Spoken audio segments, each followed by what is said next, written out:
আসসালামু আলাইকুম। চলে এলাম আরেকটি মজার রেসিপি নিয়ে। ঘরে যদি আপনার সুজি আর ডিম থাকে তাহলে মাত্র কয়েক মিনিটে বানিয়ে ফেলুন এমন একটা মজাদার নাস্তা যা একবার খেলে বারবার বানাতে ইচ্ছে করবে।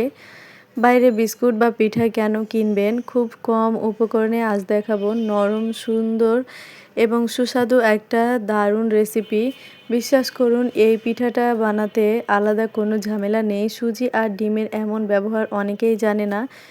এটা চায়ের সাথে বা বাচ্চাদের টিফিনে কিংবা অতিথি এলে এই নাস্তাটা হতে পারে সেরা সমাধান। চাইলে খুব সহজেই এটি বানিয়ে নিতে পারবেন। তো চলুন কথা না বাড়িয়েই রেসিপিটি শুরু করি। প্রথমে আমি এখানে একটা ডিম নিয়েছি। এরপর আমি এর মধ্যে দিয়ে দিলাম স্বাদমতো লবণ আর দিয়ে দিচ্ছি এখানে এই চামচে ২ চামচ চিনি।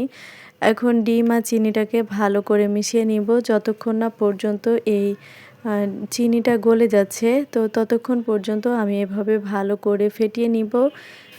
সুজি দিয়ে তো আপনারা অনেকে অনেক ধরনের নাস্তা বানিয়ে খেয়েছেন। একবার এইভাবে সুজির এই পিঠাটা বানিয়ে খেয়ে দেখতে পারেন। অসম্ভব ভালো হয় খেতে।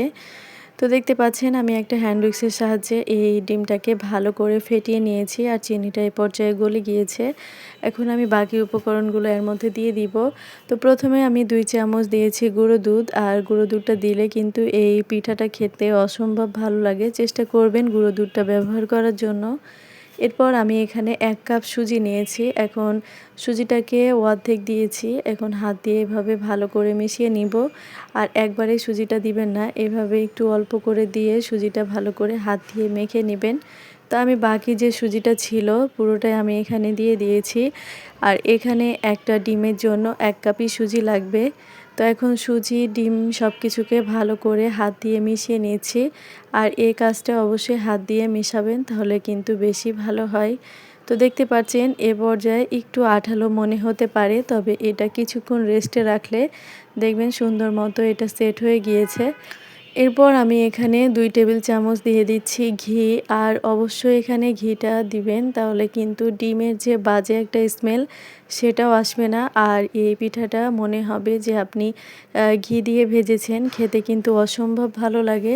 তাই আমি বলবো অবশ্যই এখানে ঘিটা দিবেন। তো ঘিটা দিয়ে ভালো করে মেখে নিয়েছি। এরপর আমি এটাকে ১০ মিনিটের জন্য রেস্টে রেখেছিলাম।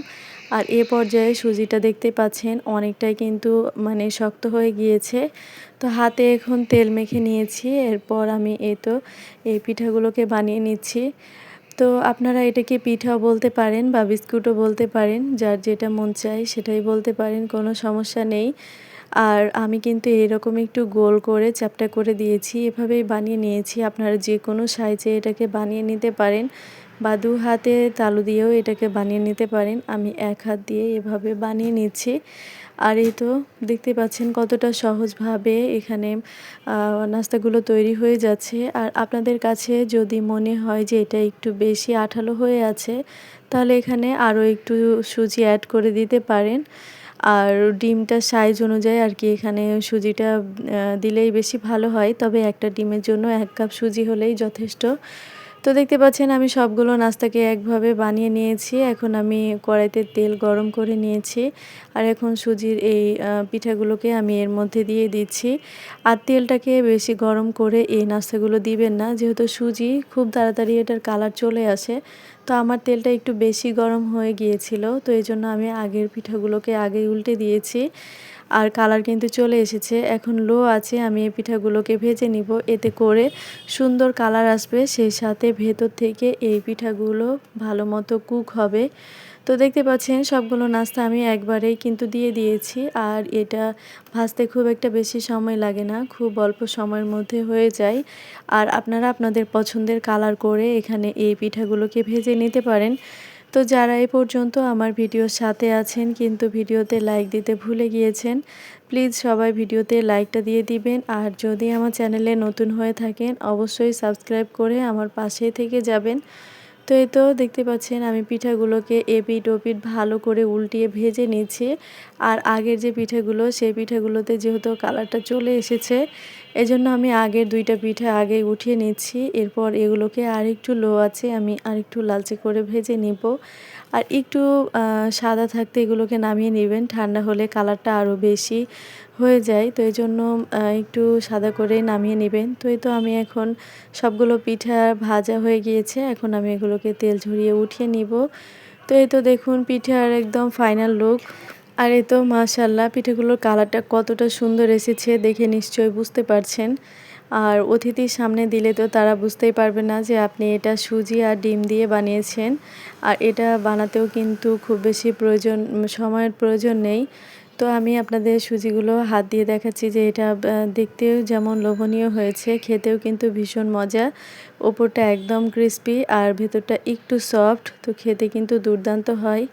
আর এই তো ভেতরটা কতটা সুন্দর লাগতেছে, ভেতরটা সাদা ওপরটা লাল হয়ে আছে, দেখতে কিন্তু ভীষণ ভালো লাগছে।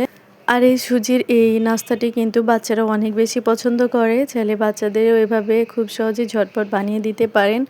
চা হওয়ার সাথে সাথেই কিন্তু এই নাস্তাগুলো তৈরি হয়ে যায়। তো আজকের রেসিপিটি আপনাদের কাছে কেমন লাগলো অবশ্যই কিন্তু কমেন্ট করে জানাবেন। তো আজকের ভিডিওটি এ পর্যন্তই, সবাই ভালো থাকবেন, সুস্থ থাকবেন, দেখা হবে পরবর্তী ভিডিওতে।